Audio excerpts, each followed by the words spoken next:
Hei maling-maling, hei koruptor-koruptor, Prabowo tidak pernah akan gentar menghadapi kalian.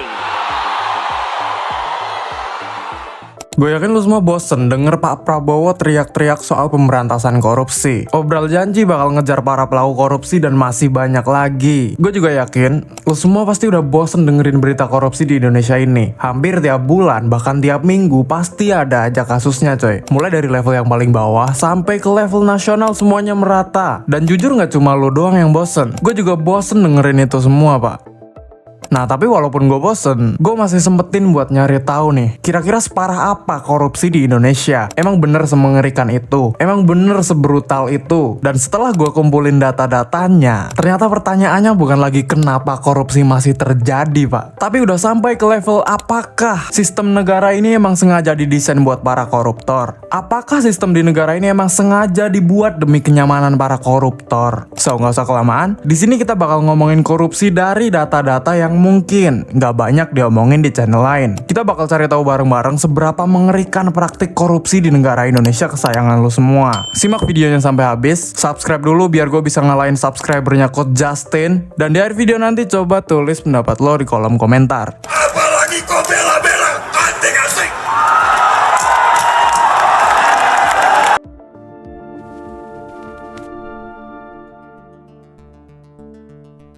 Sebelum masuk ke analisisnya, gue pengen lo semua ngerti dulu nih, data apa aja yang gue pakai, lembaganya apa, indikatornya apa aja, sampai ke gimana cara ngitungnya. Gue pengen lo semua paham dulu, biar pondasi analitisnya kuat dan gue harap kolom komentarnya bisa selevel sama ruang diskusi di Quora gitu loh. Jadi langsung aja yang pertama, gue pakai datanya CPI atau Corruption Perception Index yang dirilis oleh Transparency International. Transparency International tuh organisasi internasional non-profit dan bagian dari gerakan masyarakat sipil global yang fokus di isu anti korupsi dan tata kelola pemerintahan. Jadi mereka ini bukan bagian dari pemerintah, bukan juga partai politik. Dan CPI yang mereka rilis ini tuh disusun dari berbagai sumber data independen internasional dan juga dipakai luas dalam riset, analisis bisnis, bahkan sampai penilaian resiko global, termasuk oleh komunitas akademik dan lembaga internasional. Nah, hal yang perlu lo tahu, CPI ini nggak ngitung jumlah kasus korupsi secara langsung, Mbak. Mereka pakai metode yang namanya agregasi persepsi dari para ahli dan pelaku bisnis global. Jadi sumber datanya tuh gabungan dari lembaga-lembaga kredibel kayak WEF, Economist Intelligence Unit, bahkan sampai Risk Assessment Institution Internasional. Semuanya dipakai coy. Terus indikatornya juga luas, kayak persepsi penyuapan, penyalahgunaan jabatan publik, efektivitas penegakan hukum anti korupsi,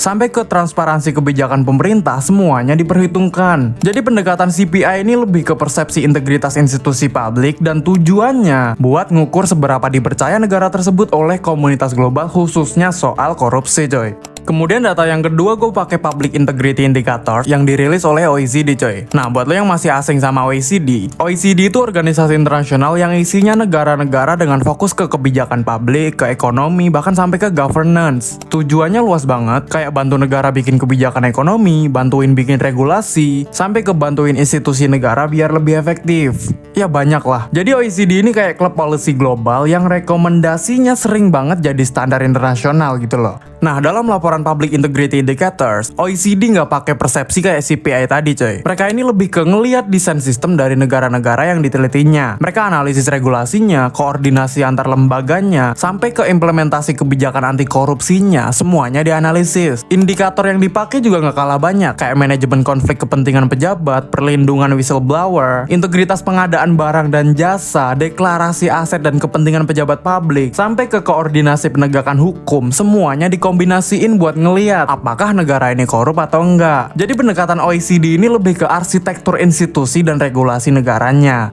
Intinya, Transparency International lewat Corruption Perception Index itu kayak termometernya. Sedangkan OECD lewat Public Integrity Indicators itu kayak scannernya, paham nggak?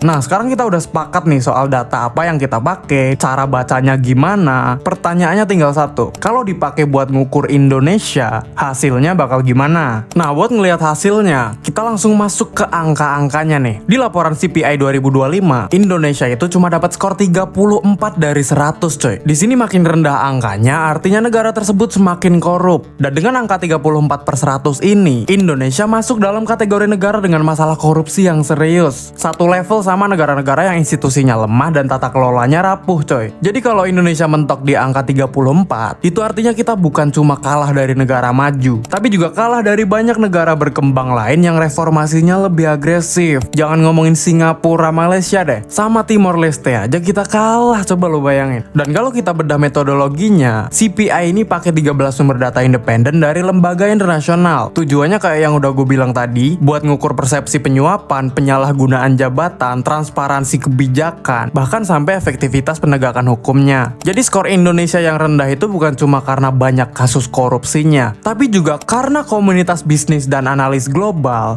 ngelihat ada problem struktural di Indonesia, kayak checks and balance-nya lemah, hukumnya gampang dipolitisasi, bahkan elitnya punya pengaruh besar ke kebijakan publik. Dan laporan CPI 2025 ini secara eksplisit bilang bahwa penurunan skor ini biasanya berjalan seiring dengan pelemahan demokrasi di negara Indonesia, Pak. Misalnya kayak politisasi sistem hukum, bahkan sampai ke aspek kegagalan negara dalam melindungi ruang sipil. Itu semua termasuk. Dan dengan skor 34 tadi, Indonesia jelas sudah masuk ke kategori negara yang membatasi organisasi masyarakat sipil dan mempersempit ruang kritik. Yang mana kondisi ini secara nggak langsung bikin koruptor ngerasa makin aman coy. Lebih brutalnya lagi, Transparansi Internasional tuh nunjukin korelasi global yang beneran bikin malu, ngerti nggak? Negara dengan demokrasi yang baik, rata-rata skornya itu ada di angka 71. Kemudian negara dengan demokrasi yang cacat, angkanya ada di 47. Dan negara dengan rezim non-demokratis, angkanya ada di 32. Nah, Indonesia dengan skor 34, itu secara statistik lebih dekat ke negara non-demokratis ketimbang negara demokrasi yang mapan. Artinya, dunia ngelihat kita sebagai negara di mana integritas politik gampang dibeli, kebijakan publiknya rentan disetir elit, bahkan institusinya belum cukup kuat buat nahan korupsi di tingkat atas. Jadi ya, dari analisis ini, gue rasa sangat wajar kalau investor asing pada malas masuk ke Indonesia dan lebih milih negara tetangga gitu loh. Nah, kenapa angkanya bisa sejeblok itu? Penjelasannya bisa kita analisis lewat datanya OECD nih. Pertama soal strategi. Indonesia itu sebenarnya punya strategi yang keren, Mbak. Namanya Nasional Pencegahan Korupsi atau Stranas PK. Di atas kertas, ini kelihatannya bagus banget. Bahkan OECD tuh sampai bilang desainnya cukup maju. Karena nyentuh birokrasinya, keuangan negaranya, pengadaan barangnya, pajaknya, sampai ke BUMN-nya. Semuanya masuk. Nah, masalahnya, strategi ini nggak dibangun dari analisis resiko yang solid, Pak. Negara nggak punya peta yang jelas, di sektor mana korupsi paling rawan, siapa aktornya, dampaknya sebesar apa. Indonesia nggak punya itu semua. Dan yang paling parah, dari kerennya strategi tadi, realitanya cuma sekitar 31% doang yang bener-bener dijalankan. Coba deh lu pikir. Jadi negara kita tuh rajin bikin roadmap, rajin bikin dashboard, tapi eksekusinya minim banget. Anti korupsi kita tuh lebih mirip ke proyek administrasi daripada proyek perubahan nyata. Ya ini kan aneh gitu loh. Kemudian yang kedua dan yang paling jarang dibahas orang-orang, yaitu soal lobby-lobby yang nggak pernah transparan. Di negara maju, lobby itu dianggap normal coy. Kayak siapa ketemu siapa, untuk kepentingan apa, tujuannya apa, semuanya tercatat rapi dan bisa diakses oleh publik. Sedangkan di Indonesia, OECD bilang transparansi lobby kita tuh cuma 11% dari praktik terbaik secara global. Lu bayangin 11% doang. Bahkan kita tuh nggak punya definisi resmi tentang lobis gitu loh. Nggak ada daftar resmi tentang lobis, dan juga nggak ada kewajiban publikasi pertemuan antara pejabat maupun aktor bisnis. Artinya, pertemuan antara oligarki dan pembuat kebijakan ini secara sistem masih nggak diliatin ke publik, Pak. Lu bayangin, gimana gak lancar coba korupsinya. Makanya dari data ini kita bisa sadar bahwa secara demokrasi kita ini terbuka, tapi secara pengaruh kebijakan kita ini masih bener-bener gelap, Pak. Terus soal konflik of interest, hukum di Indonesia sebenarnya udah bagus banget. OECD kasih skor penuh buat desain regulasinya. Pejabatnya wajib lapor harta, ada verifikasinya, bahkan pakai teknologi. Tapi semua itu cuma tertulis di aturan doang. Implementasinya cuma sekitar setengah jalan, bahkan masih di bawah rata-rata OECD coy. OECD dengan jelas nyebutin, gak ada data publik soal siapa yang patuh, siapa yang melanggar, perbuatannya apa, sanksinya apa, semuanya nggak ada, semuanya masih gelap gulita. Jadi sebenarnya kita itu punya sistemnya, tapi transparansi penegakannya nggak kelihatan. Pernah loh ada yang sedemikian transparan dengan uang yang diterimanya, Kak Jo? Siapa? Basuki Cahayapurnama. Kayaknya itu satu-satunya Waktu anggota dewan. gubernur, atau- Waktu jadi anggota DPR. Kan dia sempat jadi anggota DPR di tahun 2012. DPR RI tahun Oh, iya, 2012. Dia tuh punya ahok.org. Jadi semua pengeluaran dia sebagai anggota DPR tuh ditaruh. Nah, ini ada contohnya nih. Pertanggungjawaban dana kegiatan penyerapan aspirasi rakyat dalam rangka kunjungan kerja. Iya. Dia kasih tahu detail tuh, Kak Jo. Pertemuan dengan masyarakat di Pangkal Pinang, buka puasa di Pink Cafe, bukti kwitansi terlampir 2,4 juta. Wow, Sedetail ini bisa. Ada contohnya. wow, transparan ya. Iya, jadi sekali lagi tuh aku mau bilang gaji besar nggak masalah asal transparan Dan ini kan gitu. bisa dilakukan sekretaris ya, ini bukan hal yang sulit banget ya. Iya.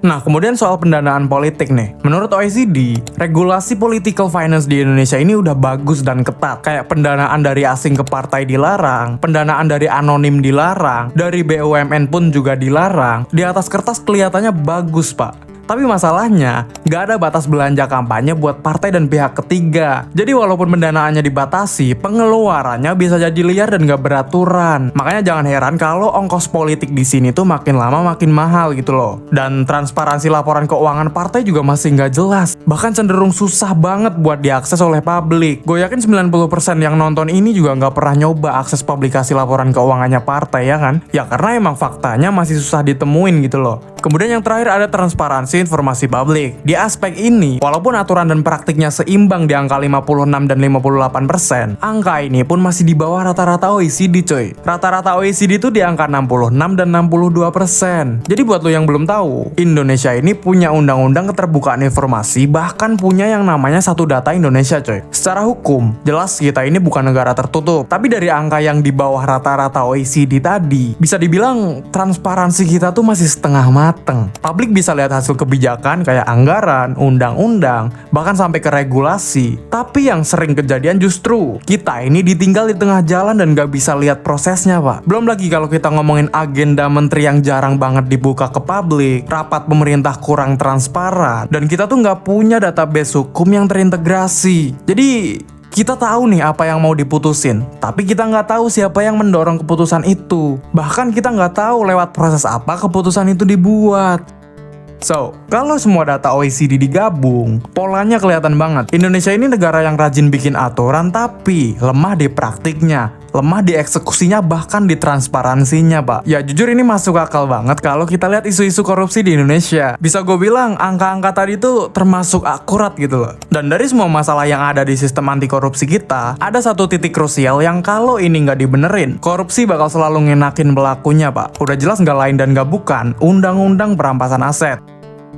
Kalau dari tadi kita ngomongin soal aturan yang kelihatannya doang rapi, tapi longgar di implementasinya, maka isu perampasan aset ini adalah contoh paling telanjang coy. Riset dari Irwan Hafid soal perampasan aset nunjukin bahwa sistem hukum pidana kita tuh sampai sekarang masih salah fokus. Negara terlalu sibuk ngejar badan pelaku, tapi malah sering gagal ngerebut kembali hasil kejahatannya, Pak. Padahal, kalau kita ngelihat korupsi sebagai kejahatan ekonomi, target utamanya tuh harus jelas, yaitu uang dan asetnya gitu loh, bukan cuma orangnya doang. Nah, masalahnya, hukum Indonesia sekarang tuh baru bisa ngerampas aset setelah ada putusan pidana yang mengikat. Ya emang kedengerannya wajar sih. Tapi di dunia nyata, ini justru jadi celah besar, Pak. Banyak kasus yang mandek karena pelakunya kabur, pelakunya meninggal, pelakunya sakit keras, atau yang sering kejadian asetnya udah dipindahin ke luar negeri jauh sebelum ketok palu. Ujung-ujungnya, negara bisa bilang pelakunya sudah dihukum, tapi uang rakyatnya nggak bisa balik. Jadi dari sudut pandang ekonomi, ini jelas sistem yang gagal, coy. Karena hukuman badan doang tanpa perampasan aset, ini tuh nggak bisa ngilangin insentif korupsi.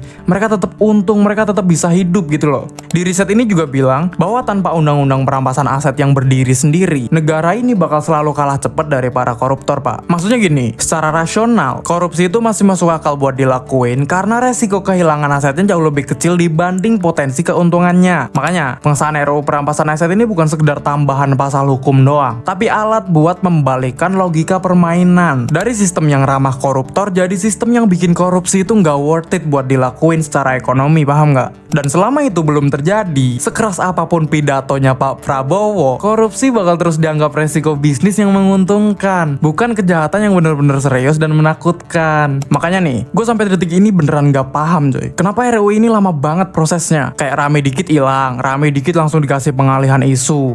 Ya nggak jelas lah pokoknya. Nah, setelah nonton video ini, sebenarnya lu udah dapat lebih dari sekedar isu korupsi, Pak. Lu udah ngeliat gimana caranya baca data, gimana caranya ngebedah laporan internasional, sampai gimana karya ilmiah kayak jurnal itu dipakai buat ngebongkar masalah sistemik. Dan dari sini gue harap level kritis kita semua, khususnya di channel ini, bisa naik kelas pelan-pelan gitu loh. Terakhir gue mau bikin survei kecil-kecilan, kalau video ini rame dan kolom komentarnya isinya argumen yang berbobot, gue bakal anggap komunitas di sini udah mulai melek data dan melek analisis nih. Tapi kalau sepi atau cuma lewat doang tanpa mikir, ya berarti kita masih kalah sama konten recehan sebelah yang isinya goyang-goyangan doang, Pak. Jadi sampai sini dulu obrolan kita hari ini. Thank you banget yang udah dengerin. Kalau ada koreksi atau tambahan gue persilakan tulis pendapat lo di kolom komentar buat bahan diskusi kita semua.